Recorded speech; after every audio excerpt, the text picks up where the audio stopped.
Et je pense qu'il n'y a pas grand chose à ajouter. J'entendais quelqu'un qui disait bah, s'il y a quelque chose à ajouter, bah, vous pouvez sortir de la salle, à mon avis, vous êtes passé à côté de quelque chose. Je pense aussi à un truc qui m'a touché, c'est à quel point le travail était incarné. Ce qui ressort est incarné. C'est aussi une leçon en professionnel quand on est habitué à des dispositifs, à une posture professionnelle, d'arriver à cette justesse dans la posture et dans la manière dont on parle. Je trouve que c'est quelque chose, pour moi, c'est une leçon à ce niveau-là aussi. Alors, pour dire deux, trois trucs, je voudrais aussi vous parler, comme je disais, je voudrais vous parler à cœur ouvert. Je pense que c'est quelque chose, c'est une difficulté qu'on a en tant que professionnel à parler à cœur ouvert, justement, parce qu'on est souvent englué dans notre posture, englué dans notre vision d'orientation que le poste qu'on a, dans les enjeux qu'on peut avoir à travers un poste, qui fait que ça vient orienter. Je disais en aparté aussi à Jessie, c'est que moi je paye pour voir ça, concrètement. Potentiellement j'aurais pu passer à côté de ça, mais il y a un autre élément dans cette là, je paye ma place. Je paye pour voir un truc comme ça. Voilà. Alors, pour simplement des éléments que cet événement, pour voir comment cet événement peut se prolonger, quelle dynamique il peut poser, si on dit c'est le début de quelque chose, qu'est-ce qui se passe après. Yannick me disait tout à l'heure, j'étais là au début à la première rencontre, je me souviens d'une anecdote, j'avais posé une question à la salle à un moment donné sur la question jeunesse et engagement, et ce que j'avais eu en face, c'était un silence. Il n'y avait pas de réponse, il n'y avait pas de débat sur la question jeunesse et engagement. Rapidement, on était arrivé à la question de l'engagement, finalement, l'engagement de la jeunesse, c'est d'abord la question aussi, en tant que professionnel, de se poser l'engagement des professionnels qui sont censés l'accompagner, cette jeunesse, justement. Et qu'avant de se poser la question de l'engagement des jeunes, peut-être qu'il faut se poser la question de notre engagement à nous. Vous voyez? Et je pense que c'est renforcé encore parce qu'il vient ce qu'il y a juste après-midi. Et donc pour identifier quelques points qui me semblent importants, je trouvais qu'il y avait un parallèle entre la posture, en termes de posture, ce qui se passe aujourd'hui, une posture de funambule. Vous voyez, un funambule en équilibre entre plusieurs points de tension. Pour réussir une après-midi comme ça, là, il faut prolonger cette dynamique-là, surtout ce qui se début de quelque chose. Notamment sur comment on concilie valeurs et moyens. Au niveau associatif, c'est comment on concilie un projet associatif et puis le maintien des postes, les moyens, en période de restriction budgétaire. Comment on fait pour que ça, ce soit une dynamique et pas une contradiction. En prenant les deux extrêmes, en disant comment c'est pas seulement un collectif, je dis seulement avec des guillemets parce que c'est à sa valeur, mais un collectif militant ancré et indépendant financièrement, et que ce n'est pas non plus un dispositif creux, c'est-à-dire qui est porté à un niveau institutionnel, où il y a des moyens qui sont alloués, mais qui sont vides, qui est une coquille vide, parce qu'il n'y a personne qui s'en empare. Étant les deux extrêmes, vous voyez. Un autre aspect, c'est peut-être un triptyque, un trio, entre confiance, contrainte et autonomie. C'est-à-dire la confiance aujourd'hui, ça a été source de permission. Si je prends l'exemple, vous parlez à cœur ouvert, moi je trouve que les différents groupes, les différents intervenantes d'aujourd'hui, en parlant à cœur ouvert, ils vous ont permis, en tant que professionnels, de vous mettre à parler, d'avancer prudemment là-dessus et d'enlever cette espèce de voile, vous voyez, cette espèce de filtre professionnel, et de vous amener à parler à cœur ouvert. Il y en a plusieurs qui ont fait ça. Au début, on a commencé à avoir des réactions sur le dispositif, sur les dispositifs qui étaient possibles. Il y a des anecdotes. Et puis progressivement, on s'est dit, en fait, là, c'est un exemple de solidarité que vous nous montrez, un exemple d'humanité. Et vous voyez, il y a ce dépouillement. Et du coup, ça, c'est la condition, pour moi, de cette permission, c'est de mettre à égalité. Il y a l'enjeu de l'égalité qui se trouve derrière. La question des moyens d'indemniser, de prendre les intervenants comme des intervenants. Un autre élément sur la partie contrainte, c'est comment on crée un cadre qui permet l'expression et qui permet que ça se produise. Et ça, c'est le réseau Initiative Jeunesse, c'est le STAJ qui oriente ça, qui organise, c'est Hervé qui porte ça, et qui fait que le cadre permet que ça se produise. Un autre aspect sur la question de l'autonomie, c'est ça, c'est l'autonomie, et toutes ces contraintes, cette confiance, c'est aussi source de liberté après, derrière. Et du coup, c'est la liberté dans le choix des sujets, de vous emparer de ce que vous avez envie de vous emparer, la liberté dans la manière de penser les choses, et c'est ça qui fait qu'on se saisit de quelque chose comme ça. Et en particulier sur la question de l'autonomie, peut-être un focus, peut-être pour les pros, peut-être pour les intervenants qui étaient là. C'est une distinction qui n'est pas forcément juste. Mais peut-être pour souligner un paradoxe en tant que professionnel, c'est qu'en fait, dans le travail social, dans l'animateur, sur la question des dispositifs, vous êtes efficace quand vous ne servez à rien. Mais il faut l'accepter, ça. Vous êtes vraiment efficace quand vous servez à rien. Si le boulot il est efficace, bah voilà. Et moi j'ai un profond sentiment d'inutilité, je le dis aujourd'hui, et j'espère que vous l'avez aussi, ce sentiment d'inutilité, cet inconfort là, parce que pour moi c'est quelque chose d'essentiel dans le boulot, et ça va induire aussi la posture. Vous voyez, je vous invite à vous poser la question, comment ne pas intervenir dans des domaines où on est inutile? Je trouve que c'est exactement ce qui vient de se passer là. En fait, spontanément, en tant que professionnel, j'aurais eu envie d'intervenir en disant, mais attends, les discrets, c'est ça, attends, l'environnement, il y a tel enjeu. Et c'est bien d'être bâillonné, et de se dire, ferme ta bouche sur ce truc-là, c'est pas toi l'intervenant. Et se placer dans une posture de compréhension plus que d'explication. Parce que dans nos métiers, on a l'habitude d'accompagner, on a l'habitude d'être sur ce truc-là, et là, on se retrouve, ah bon, d'accord, je note, j'essaie de comprendre. Dans la même lignée, la recherche d'égalité, ça regardons aussi nos privilèges en tant que professionnels. La plupart d'entre nous, sur ces journées-là, on est payé. On intervient payé, et la plupart d'entre des 18-25, des 13-27, si je prends peut-être l'amplitude d'aujourd'hui, on demande des témoignages gratuits, d'arriver tranquille et puis d'être disponible. Alors c'est pas le cas aujourd'hui, c'est aussi une posture, un choix du SDLJ. Et puis je reviens, il y a la posture d'apprentissage. Sur la question de l'égalité, il y a aussi balayer devant sa porte, c'est ce à quoi renvoient les interventions d'aujourd'hui aussi. C'est souvent négligé dans la lutte contre les discriminations, et c'est aussi quelque chose qui a été fait aujourd'hui. Comment nous aussi, on peut être porteur et porteuse de véhicules, être un véhicule de discrimination, notamment à l'égard des jeunes. Et c'est pas parce que j'accompagne la jeunesse que je la discrimine pas. Ensuite, un autre élément qui me semble important, c'est la dialectique entre le saisissement et la construction. Un truc un peu comme ça, un duo, un truc comme ça. C'est-à-dire qu'aujourd'hui, moi j'ai été saisi parce que je viens de voir, mais c'est le fruit d'une construction, c'est le fruit d'une étape, c'est le fruit d'un travail qui a été fourni et qui est souvent invisible. Aujourd'hui, ce qui est visible, c'est le saisissement, c'est la résultante, mais il ne faut pas que ça néglige aussi tout cet aspect-là. Je trouve qu'il y a ce dialogue-là aussi qui fonctionne entre un espèce de full contact qu'aujourd'hui, si je veux me prendre une claque, et toute l'espèce de course de fond qui a été menée juste avant pour que ce soit possible, ce saisissement. Vous voyez? Et donc ça va à la fois sur le travail d'aujourd'hui, c'est l'événement, ce qui se passe, et après comment on fait pour que ce soit le début de quelque chose. Donc voilà, pour résumer sur la mise en perspective, je dirais que s'il y a un truc, il y a un dernier élément quand même, se connaître, pour moi il y a se connaître, se reconnaître, se faire connaître. On a parlé de ça, faire connaître les dispositifs, mais pas se dire on est quitte une fois qu'on a dit qu'il existait des dispositifs, parce que ça peut être aussi un truc de se dire tiens la légalité, les dispositifs existants, mais ils existent, pourquoi vous n'en saisissez pas? C'est la bonne question, mais je te la pose. Ensuite, se connaître et se reconnaître, justement l'allégorie, alors en option vous cochez la case soit des fins de soirée, soit des fins de forum, mais qui reste à la fin, qui part en premier. En se disant, on se reconnaît, on reconnaît les gens qui sont restés jusqu'au bout en fin de soirée. La personne qui est restée pour faire la vaisselle, qui est restée pour nettoyer, pour ranger. En général, dans un colloque, si je caricature, souvent les premières personnes parties, les moins disponibles, ça va être, je caricature volontairement, ça va être souvent les élus qui ont moins de temps disponible, les postes de direction. Ensuite, vous avez les cadres chargés de mission qui sont un peu plus disponibles, qui restent peut-être sur la journée. Et vous avez les personnes qui sont en contact direct avec les publics, qui restent jusqu'à la fin, puis les organisateurs qui restent jusqu'à la fin. D'accord ?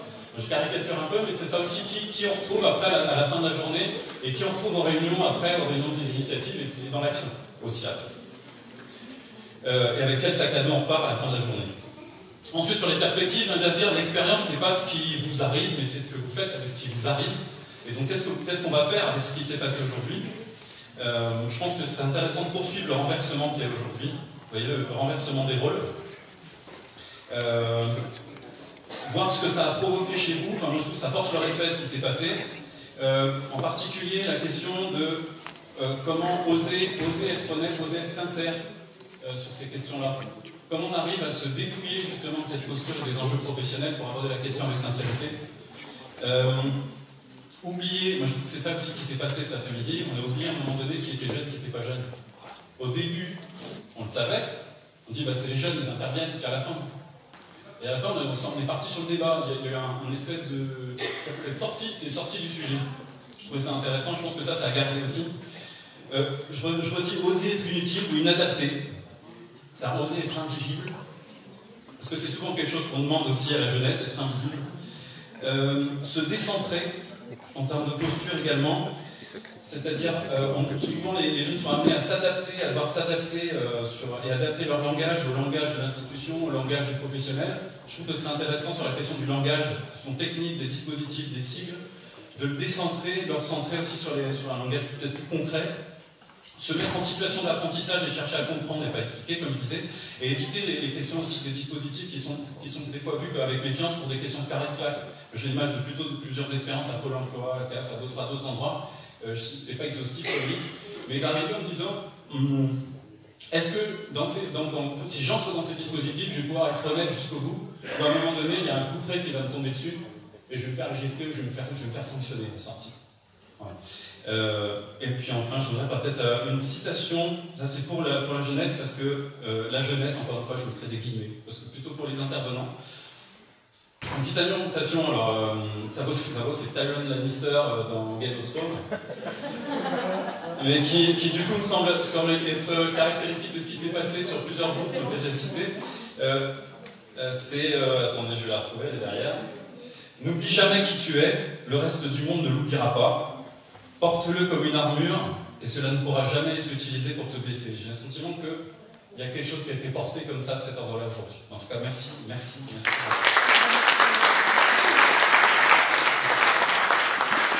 Parce qu'après, tu vas me l'acheter. Salut Tartous, salut Tartous. Je sais pas si vous avez encore un petit peu de jus, si vous êtes complètement crevé. Normalement, vous êtes complètement crevé, ça se voit sur les signes de corps. Je vais essayer de faire dire devant la caméra. Je suis sur celui-là de la Force pour l'égalité, j'ai filé un petit coup de main au processus. Tu peux le dire devant la caméra. Je voudrais essayer de partager aussi quelques éléments de réflexion sur ce qu'on a vécu ensemble. Et peut-être d'abord en soulignant un premier élément qui est en forme de merci. Mais moi aussi, je me suis pris des belles claques aujourd'hui. Et je suis content à chaque fois, lorsqu'on s'interroge sur l'engagement de la jeunesse, de l'intelligence de la jeunesse, parce qu'en fait, à chaque fois qu'on laisse leur place, l'intelligence, elle est flamboyante, et l'investissement, il est là, la générosité du cœur, elle est là aussi. Et en fait, dans nos métiers, c'est pas si évident que ça. On laisse souvent la place aux jeunes, et du coup, c'est pas si évident que ça qu'on voit toute la force, la dignité, le potentiel de la jeunesse. Du coup, merci, parce que moi, ça me redonne du courage, ça fait du bien, en fait, du coup. L'autre élément de remerciement, questionnement aussi, c'est remercier le réseau d'initiative jeunesse chez le SPAJ pour le petit grain de folie. Parce que c'est bien bon qu'on fasse des colloques pendant des formations, des séminaires, plein de trucs où on dit ce qu'il faudrait faire, il y a ça qu'il ne faut pas, etc. Et puis qu'à chaque fois que le moment de passer à l'expérimentation, acheteurs, terre-tous, tout le monde y a les pétoches.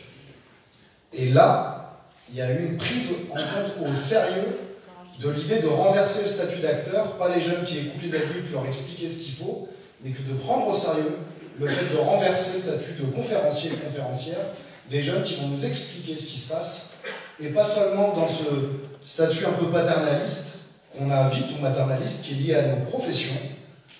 Allez, les jeunes, ils vont témoigner. Et ça va être sympa. Là, on a eu des auteurs de pensée, des auteurs de savoir, des citoyens qui ont posé des clivages, et je ne sais pas si vous l'avez senti, mais ça gratte un peu. Ça gratte un peu parce qu'en fait, les leçons là, de vos interventions, elles sont aussi pour moi une élévation du niveau du débat. Il y a des contradictions que vous avez posées, des incohérences, pour le dire comme ça, que vous avez posées et qui nous grattent et qui nous interpellent dans nos postures professionnelles. Du coup, je vais essayer d'en poser quelques-unes. À commencer simplement sur la thématique d'engagement. On reproche aux jeunes de ne pas assez s'engager, et quand ils s'engagent, on voudrait qu'ils s'engagent comme on a envie qu'ils s'engagent. Et y compris aujourd'hui, je ne sais pas si vous l'avez vu, globalement on était plutôt en soutien, on était happé par vos animations, vos postures, etc. Mais il arrive qu'à des moments, le statut social d'adulte revient au galop, on vous recadre, on vous donne des conseils, on vous explique, on minimise ce que vous dites. C'est peut-être plus compliqué que ça. Je sais pas, attends, mais non, on va pas te mettre dans le même paquet, etc. Il faut qu'on arrête avec ça. Quand il y a des personnes qui te parlent de ton vécu, d'un vécu, d'une souffrance et qui te proposent une analyse, effectivement, il faut qu'on apprenne à se taire. Quand la précarité, on ne l'a pas vécue, même si on travaille sur la précarité, il faut qu'on écoute les précaires. Et je crois qu'on est plusieurs professionnels à avoir senti, y compris là ce qui nous était raconté, des choses que les jeunesses du Valenciennois voient, vivent, et que parfois on ne voit plus. Sur la question des discriminations, même chose, des vécus des gens, même quand on lutte pour l'égalité, le respect de la loi et compagnie, il y a une partie du réel qui nous échappe aujourd'hui. Et une partie du réel qui nous échappe, parce qu'il faut aussi qu'on puisse se le dire, c'est là où vous grattez, là où ça fait un peu mal, c'est qu'on est aussi dans une société qui d'un côté prône le respect de la loi, et qui parfois tolère des illégalismes quand ils sont gênants. Dans votre atelier sur les discriminations, vous avez dit, on est victime, il faut travailler du côté des victimes, mais il faut aussi qu'on travaille du côté des agresseurs. En matière de racisme, de sexisme et tant d'autres questions, ça frotte un peu là, ça gêne. Hein. On a du mal, on veut bien lutter contre le racisme, mais quand il faut condamner les racistes au regard de ce que dit la loi républicaine, c'est un peu exagéré, on ne peut pas faire plutôt de la prévention quand même pour s'expliquer. Non, mais il faut aussi qu'on se le dise. Il y a des racistes, il y a des personnes qui ont des pratiques racistes, peut-être par maladresse, par méconnaissance, etc. Et là, la prévention, elle sert à quelque chose. Mais dans notre pays, il faut qu'on puisse se dire aussi qu'il y a des auteurs, des militants du racisme, d'une société inégalitaire, et cela, au regard de nos lois, de nos principes et de nos valeurs, il faut donc bien qu'on les combatte. Sur la question de la solidarité et de la précarité, on a eu la même logique d'analyse où ça gratte et ça frotte un petit peu. Il faut qu'on soit solidaire avec les pauvres, c'est bien la jeunesse. Vous êtes généreux, vous avez réussi à avoir des actes de charité, de solidarité, c'est touchant. Sauf que là, dans le débat, ils nous ont dit, ouais, mais sauf que quand nous, on fait que ça suffit pas, là. Là, nous, on n'a pas le pouvoir social de transformer la lutte contre la précarité et la pauvreté. Je ne sais plus qui, dans quel atelier ils ont dit ça, la solution est ailleurs. Et là, c'est quelque chose qui est commun. Donc moi, je le prends comme une grande leçon. Dans les 3 ateliers, quelque chose qui était commun dans la réflexion en permanence, l'action sur le changement individuel, ok, les éco-gestes personnels, ok, mais quels sont les grands organisateurs de la pollution dans ce pays et au niveau international? La responsabilité et le levier d'action étaient posés en termes des entreprises, des multinationales et des politiques publiques, des pouvoirs publics. Alors, effectivement, le précaire ou le smicard du quartier, il ne peut pas lutter contre la pauvreté comme un État. Il faut quand même qu'on puisse se le dire, mais c'est intéressant sur la jeunesse qui nous amène à ça. Sur la question des discriminations, c'est pareil, on peut nous faire la sensibilisation à lutter contre le racisme, mais l'organisation d'un État n'a quand même pas la même force de frappe. Sur la question de l'environnement, on avait la même réflexion, les éco-gestes d'un côté, j'ai déjà dit, du coup j'en ai oublié un, bref, je ne sais plus. En tout cas, on a cette tension-là à chaque fois qui était abordée. Oui, travailler sur nos responsabilités individuelles, mais aussi sur nos responsabilités collectives et le niveau systémique, le niveau sociétal, le niveau étatique. Et avec quelque chose qui revenait à plusieurs reprises sur la notion de culpabilisation et de responsabilité. Il y a une tendance de notre société aujourd'hui sur un certain nombre d'enjeux de société à sur-responsabiliser les faibles et à déresponsabiliser les forts. À sur-responsabiliser les pauvres, à déresponsabiliser les riches. On peut le dire ça ou pas? Ou c'est gênant, c'est tabou? À sur-responsabiliser les prolos dans les quartiers qui consomment avec une bagnole pourrie au diesel et à déresponsabiliser le rôle des entreprises ou des choix de politique publique d'orientation. On a eu cette dynamique-là, je ne sais pas si j'arrive à me faire comprendre quand je le dis comme ça, mais moi qui suis sociologue, là, ça, waouh, c'est du haut niveau. Dans nos métiers, vous savez bien les uns et les autres qu'on ne peut pas toujours aller jusqu'à cette finesse-là de l'analyse. Donc quand moi je dis avec force et conviction, ne sous-estimons pas l'intelligence de la jeunesse, notre jeunesse aujourd'hui, elle bosse, elle entend, elle écoute, elle réfléchit, elle se positionne, elle fait de la philosophie et de la sociologie ordinaire sur la base des expériences de vie concrètes et de nos incohérences du monde adulte, des institutionnels, ou parfois, peut-être que la question qui se pose aussi pour nous, dans quelle mesure nos outils de travail, notre espace de liberté de pensée et d'expression dans le travail, ne sont pas une des causes du mal-être de la jeunesse, de la reproduction d'injustices, d'inégalités, de choses qui n'avancent pas. Et là, je pense qu'il y a des choses qui grattent pas mal. C'est pas pour jeter la pierre, mais je l'avais bien aimé cette citation, je ne sais plus qui a dit ça. Comment se fait-il que les enfants, là on pourrait dire les jeunes, soient si intelligents et les adultes si bêtes? C'est votre mère de l'éducation. Quand on est en posture de reprocher des choses aux jeunes, d'avoir des attentes, d'avoir parfois des injonctions, il faut toujours qu'on se questionne. Les enfants et la jeunesse sont à l'image de ce que nous, adultes, faisons d'eux Point. Donc dès qu'on leur reproche des choses, c'est à nous tout de suite qu'il faut qu'on regarde. C'est tout de suite nous qu'il faut regarder dans le miroir. Et là, je trouve qu'on avait un espace de véritables leçons que vous nous avez données les uns les autres, les unes et les autres. De ce point de vue-là, balayer devant sa porte, c'est plus difficile que ça. On est dans nos métiers tous dans des postures d'intervenance sur les autres, dans des postures d'éduquer les autres, de les animer. On a toujours cette posture de le problème c'est les autres et nous on est payé pour les changer. Mais en fait, on fait partie de l'équation et du problème. D'où l'importance en termes de méthode de prendre au sérieux ce qu'un pédagogue qui s'appelait Paulo Freire disait, celui qui a écrit La pédagogie de l'opprimé. Il disait l'éducation populaire ou la pédagogie de l'opprimé, il disait c'est une éducation où personne n'éduque personne. Il n'y a plus cette relation de hiérarchie entre ceux qui savent et ceux qui ne savent pas. Les hommes et les femmes s'éduquent ensemble par l'intermédiaire du monde. Premier élément, il faut qu'on détruise l'idée de hiérarchie sur le fait qu'adultes, on pense toujours mieux savoir que les jeunes. Sur certains trucs, peut-être. Sur d'autres, non. Les jeunes sont porteurs des savoirs. Et si on prend cette idée au sérieux, on dit tous qu'il faut que les jeunes soient acteurs. Ben, ouvrons les espaces où nous donnons du pouvoir à la jeunesse pour s'exprimer, nous expliquer, travailler, et qui nous mettent au travail sur la manière dont ils souhaiteraient que la société soit. Ça veut dire vraiment lâcher du pouvoir. S'éduquer ensemble, je pense qu'il faut qu'on prenne vraiment au sérieux cette idée qu'à des moments, nous, adultes, peut-être, nous avons des éléments de savoir que les jeunes n'ont pas, mais dans ce cas-là, on les partage. Et c'est aux jeunes de faire leur choix. Mais qu'on arrête cette posture de vouloir éduquer les autres, y compris en pensant à les valoriser, on les diminue. En fait, il y a un truc qui décolle là-dedans. Et le dernier moment, je pense qu'on est vraiment sur l'intérêt de la stratégie de l'éducation populaire, par l'intermédiaire du monde, disait Paulo Freire, c'est qu'il faut qu'on quitte nos manières professionnelles de travailler de manière abstraite. Si on éduque les jeunes à être éco-citoyens, ils vont le devenir. Ben non. C'est en forgeant qu'on devient forgeron. Passons par la pratique, mettons en place des choses. Si on veut que les jeunes et les statuts prennent confiance en leurs paroles, il faut bien qu'un jour on les mette en statut de porteurs de leurs propres paroles. S'ils sont toujours des main-d'œuvre, de la petite main-d'œuvre de la jeunesse, à faire ce que le monde adulte et nos dispositifs attendent d'eux, ils n'ont pas un statut d'acteur en vérité.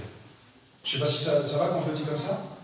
Et les derniers éléments sur lesquels je voudrais insister, c'est aussi des questions sur nos besoins respectifs d'espoir dans la société vis-à-vis de la jeunesse d'une part, mais aussi vis-à-vis des contenus et des thématiques que vous avez abordés.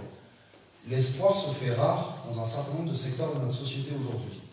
Moi, je pense toujours qu'il faut que, pour qu'y compris que la combativité et la lutte viennent, déjà, il faut qu'on assume les mots mêmes de combat. Quelqu'un l'a dit tout à l'heure. Je ne vais pas seulement vous partager mon expérience et les choses qui me touchent, je vais vous parler de mes combats. Il faut qu'on admette aussi que la jeunesse est en train de lutter vraiment contre des choses qui la diminuent et la rabaissent tout le temps, et donc c'est une lutte, et il faut que nous aussi on soit dans une optique de lutte.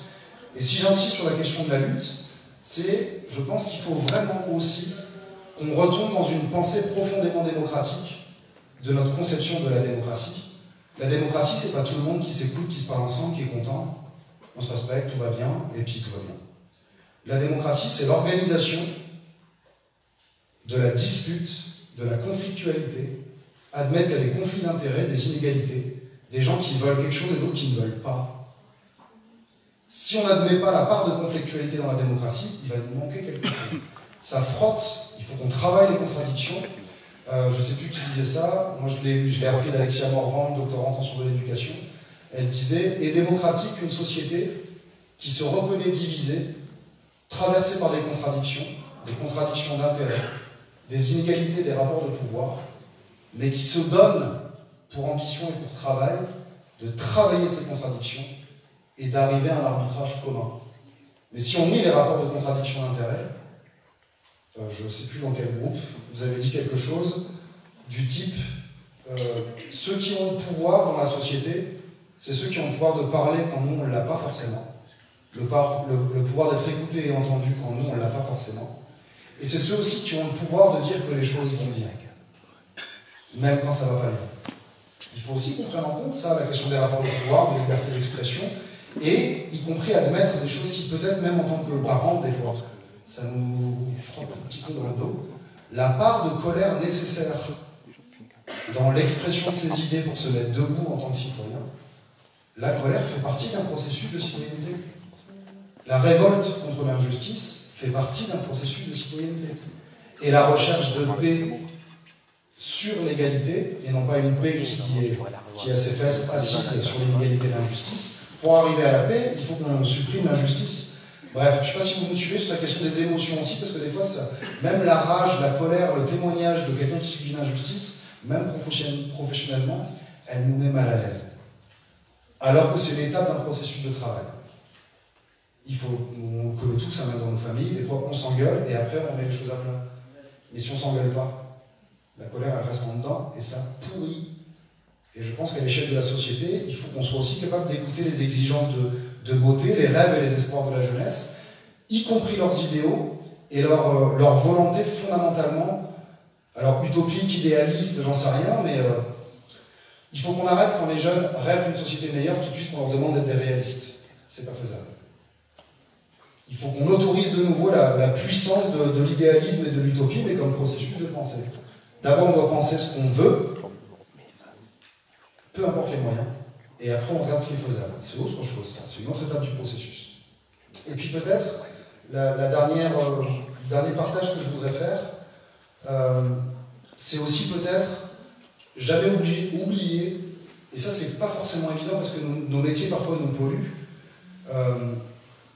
que sur la question du rapport de domination entre jeunes adultes, il y a un rapport de domination aussi. Il ne faut jamais oublier ce qu'on n'a pas apprécié quand nous étions plus jeunes, ce qu'on n'a pas aimé quand les adultes nous parlaient de telle manière, nous enfermer à telle place, qu'on se rappelle aussi que des jeunes dont on s'occupe, ils n'aiment pas la même chose que nous. Ne fais pas aux autres ce que tu n'aimerais pas qu'on te fasse, et fais aux autres ce que tu aimerais bien qu'on te fasse.